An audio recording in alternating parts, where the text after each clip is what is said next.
A paz de Deus seja com todos vocês. Amém.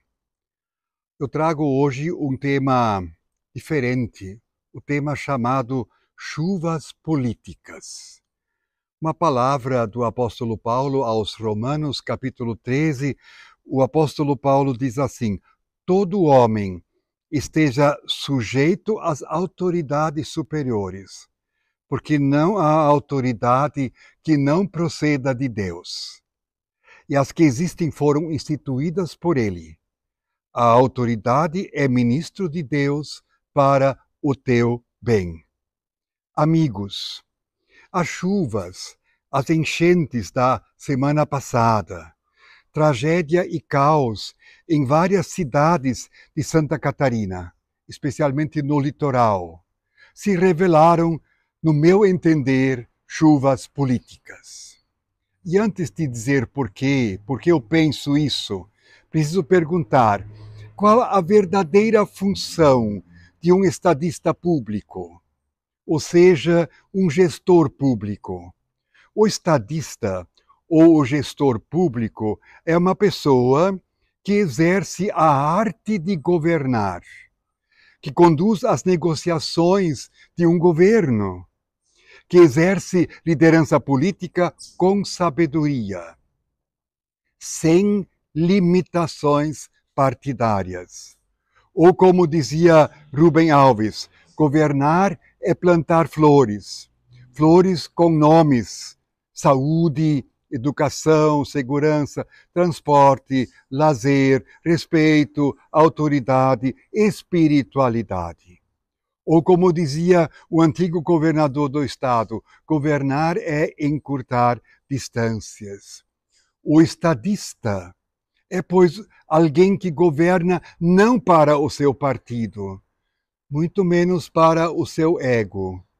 Governa para o povo, como define o conceito de democracia: governo do povo, pelo povo e para o povo.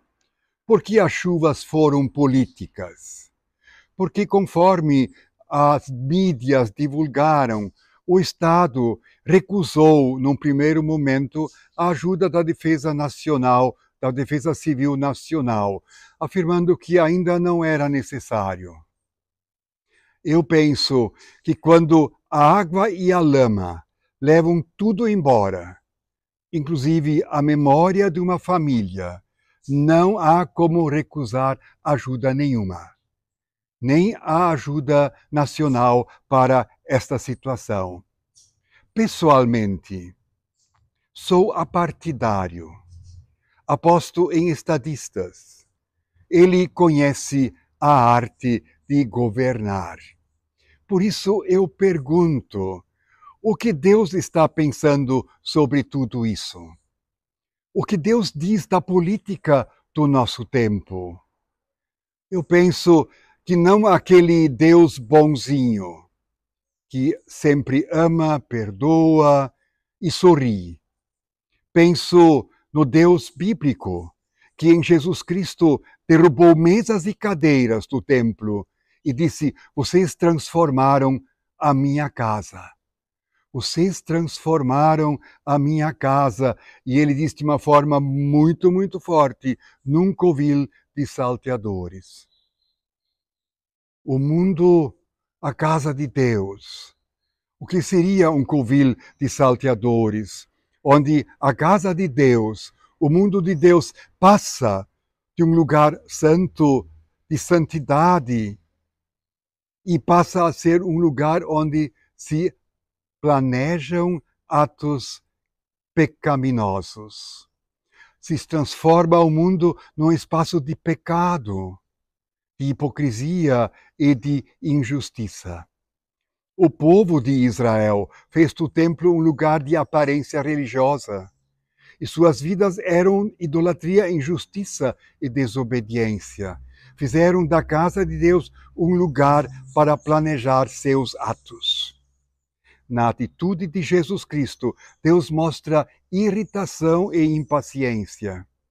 Se mostra o Deus que se escandaliza com sua criatura. Tanto é que quebra mesas e cadeiras e manda os vendedores para casa. Esta é também uma face de Deus. Ele não pode fechar sempre um olho e passar por cima. Deus é amor, sim. O Deus que ama o mundo, mas é também aquele que julga o mundo, disposto até a quebrar mesas e cadeiras. O que Deus está dizendo hoje, agora para nós? Penso que ele fala pelo apóstolo Paulo. Pela sua palavra, ele fala conosco, ele se comunica conosco.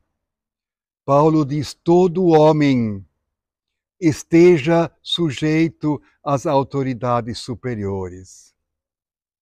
Não há autoridade que não proceda de Deus. E todas as que existem foram por ele instituídas. Em outras palavras, o apóstolo lembra: a autoridade é o ministro de Deus. Toda autoridade, seja ela grande ou pequena, ela pode ser esse ministro de Deus, que não tenta ocupar o lugar de Deus, que não usa Deus como desculpa, o que usa o nome de Deus em vão. Verdade muito profunda para o mundo e para todos nós, que também somos cidadãos políticos e vivemos neste mundo governado e precisa de governo, de instituições e da autoridade instituída por Deus.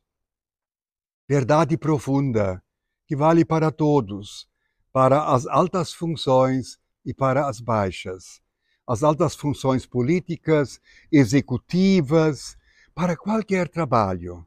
Para o trabalho do pai, da mãe, do professor, do médico, do zelador, dos pastores. Somos ministros instituídos por Deus para vivenciar e para viver a sua vontade, viver da liberdade e da graça de Jesus, nos dada na morte da cruz e na ressurreição no domingo da Páscoa. Desejo que Cristo volte logo. No seu tempo, no tempo de Deus, derrube cadeiras e mesas e ponha ordem nesse seu grande templo, o seu mundo, a nossa grande e única casa, não permitindo que chuvas sejam revestidas de cor política. Pense sobre isso. Boa semana. Que as bênçãos de Deus, do Pai, do Filho e do Espírito Santo venham sobre todos nós. Amém.